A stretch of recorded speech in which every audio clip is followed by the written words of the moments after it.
My name is David Garcia and I'm an architect, and I work in the field between architecture, science and art.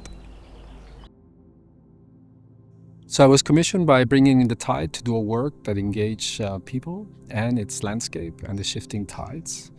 And this work aims to concentrate on the rhythms of the tide itself and the cadence, and how to link that to the rhythm of walking through the landscape. In my practice, I often explore the use of the body to try and experience space through the senses, and how to engage with different rhythms, to often look at things that we take for given, slow down in different types of speeds that we have in our everyday life. And that is normally done through focus on acoustics or visual and spatial realities, whether it's in nature or in the built space. I always thought fascinating the idea of the receding sea and following the tide as it disappears towards the horizon, and running towards it or walking towards it. And this led me to the idea of walking as a way of exploring this landscape that is in constant transformation, that is invaded by water, that is flora and forest.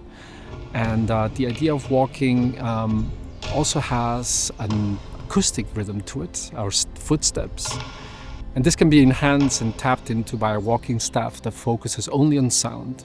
In this work, the staff is hollow, and this aids for resonance and changing the recognizable acoustic impact of the staff on the territory, on the ground. And it's made out of copper that can easily patina through time, and made it more comfortable with a leather sheath.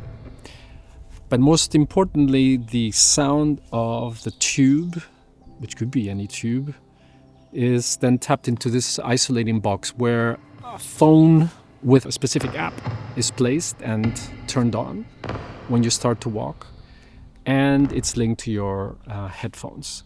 And now that's quite important because it isolates you from any other sound, and the only sound that you experience is an enhanced reverberance and resonance created by the copper tube and the landscape.